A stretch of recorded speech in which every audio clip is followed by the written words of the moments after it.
teachers, and my parents and my dear students.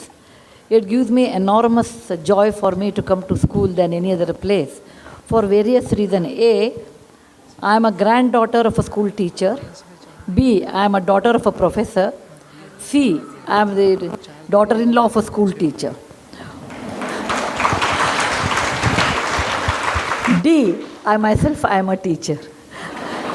I used to teach computer science in Christ University, and later I became so irregular than my own students. Then I said I will come on a management than a teacher because of my hectic schedules.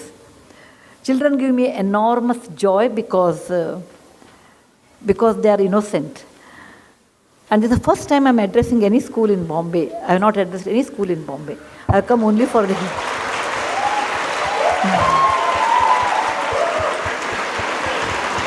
I have only come to Bombay for meetings, never to a school.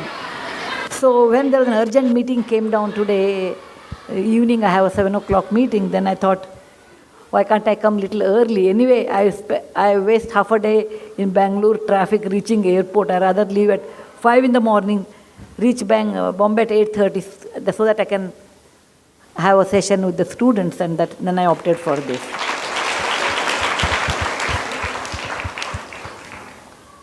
I will tell you one small story. I am a grandmother of 2 grandkids. Like today's how grandkids are there, they are like that, normal. Okay, that means more talking and less listening. And my granddaughter's name is Krishna, and she told me they live in London. One day I told her to eat banana fruit. You know, we India consider it's a good fruit. Eat, and then she said me, Ajji, give me she calls me Ajji, like any Kannada grandmother is called, or Maharashtrian grandmother is called. She said, Ajji, give me a set of reasons why one should eat banana, a 5 years kid. Okay? I said, okay, I will tell you a story, and then you feel like eating, you eat. I said, there was a rishi by the name Durvasa. I'm sure most of you know. Durvasa is a fellow, wherever he goes, he gives shapa, he curses. He gets so upset so fast. So there was a rishi by the Durvasa who was a very short-tempered fellow. Whenever he used to go to anybody's place, they used to get scared of him. Why this fellow has come, let him go as early as possible. I'm sure when you are not a nice person, nobody welcomes you. One day his wife told him, look, people, when you go, people run away. Whereas I stayed with you for such a long time, don't you think I deserve a boon or a special gift? First he was very upset. Then he said, okay, fine, I'll give you a special gift. What do you want? She said, I want a fruit which is not grown in Devaloka or up above heaven, which is grown on the earth. Yet it should be used to worship God. B, it should flower once a year and it should not have any seeds. C, all parts of that tree should be used in cooking. D, it should not have, it should flower, it should give fruits only once in a year, and the fruit should be not messy kind, not like a mango or apple. And such fruit, without giving that to God, the puja will be incomplete. He said, okay. He made a tree and gave the fruit to the God, and then he called that, her name was Kadali, so he called that fruit the Kadali Phala. Kadali in Sanskrit became banana in English later.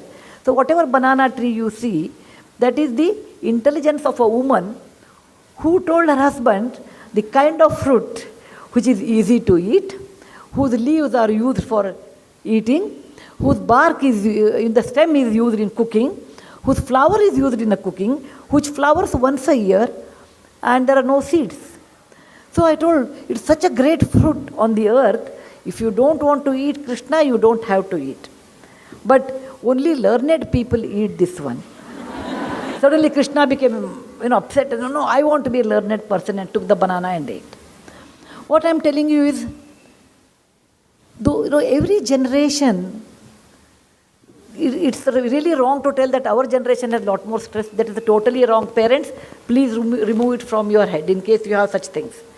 I was in Egypt about 15 years back, Then I took on Egyptology, that is a person who knows how to read hieroglyphy, who knows more about Egyptian history, and went to one place which is 7,000 years old, and there I saw the pyramid.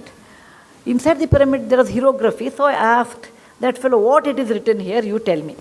This fellow told me, the builder of Egypt pyramid have written about next generation. Next generation doesn't respect time, doesn't respect money, doesn't respect elders. They have less common sense, they are less hardworking. I really do not know how they will survive. Suddenly I felt like, my parents talking to me like that. Every generation feels next generation is less than ours. We are very hardworking, we talk. No, that is really not true.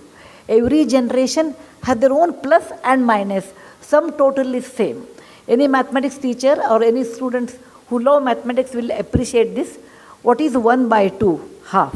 1 by 2 is 2 by 4. It is also equal to 3 by 6. It's also equal to 4 by 8. It's also equal to 16 by 32. The moment I say 1 by 2 and 16 by 32, 16 is a huge number, 1 is small, but the ratio remains the same. And that is the way every generation has their own plus, minus, their own strengths. Okay, their own stress.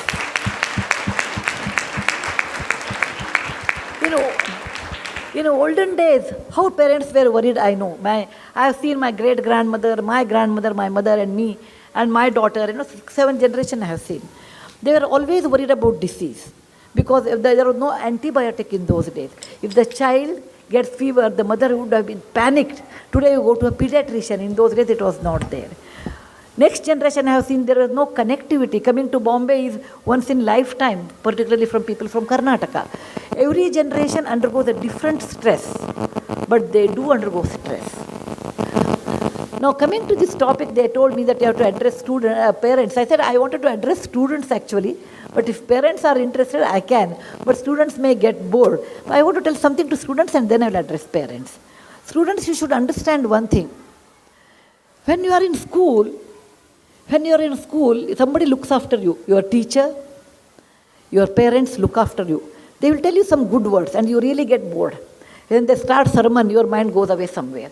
Because I was also a student once upon a time. Too many things someone tells you, then you won't like it, actually. You won't like it. And too many things we should not tell also. If we want to tell parents, you should always tell in the form of a story. Never tell directly. You should be hardworking. Always tell a story because that is more effective. As a child, you may not like it. But please remember, people who care for you only will tell. Third person will not tell. In our hierarchy, in Indian tradition, we say first Matru Devo Bhava because mother is the one who is closest to you, she will tell. Then it's a father, Pitru Devo Bhava. And third one is Acharya Devo Bhava. Acharya means not Pandit or Bharji. Acharya means teacher who teaches you. Teacher cares for you. Please remember, a good teacher cares for you. And later, in college life, no teacher tells you. Because it doesn't matter you pass or fail. As a college teacher, I knew I have to go complete my syllabus and I will get my salary, I will come back. But in school it won't happen because this is the impressive years you are undergoing from LKG to 10th standard here. Good 14 years, up to ISC if you go, good 14 years of your life. There are always teachers and they are third in the hierarchy who care for you. Please remember, someone cares for you, have the authority to scold you also. And they tell in the right way, please don't underestimate your parents and your teachers. It's your duty to understand what they are telling, for what reason they are telling. And you have to actually accept it, and later it will pay its price later part of your life. What you don't learn now will never be learnt later. It is always false ideas. When I grow big, I will do. I don't know how many of you have wasted my life. I just wanted to tell you, if you don't discipline when you are school or in college, you pay a heavy price in later part of your life. Discipline, like coming up in a proper way, writing properly, talking properly, communicating properly, respecting people properly. This really helps a long way in your life. So I don't want you should be like potato, regretting in your old age. You should remember that to be successful in life, there is no shortcut. The only method is hard work and straight way. And that you have to do. And remember one more part, that your school, you come as a raw product to school, like a raw material to school. School churns you out 14 years and takes you out as a finished good. You come out as a young toddler here, and you go out as a fine teenager. The school has done so much, not for the fees what you give. Your fees are minimal when you compare to the kind of advantage you get in real life. Your teachers, your parents, everyone put so much hard work to make you a young teenager. Please remember, the school is your alma mater. And when you grow big, when you make money more than what you need, you should always help your alma mater, because that is the place which has given you a life in real life. This I wanted to tell you. The budget of Harvard University is more than the Pakistan's national budget. The budget of Harvard University is run by its old students. Alma mater, they have old students in every university in US. Even in India, we have started that, but it is run by the past students who give their enormous part of enormous wealth back to their college, because college or school does great work to make a fine human being. So a role of a teacher, role of a student is very important.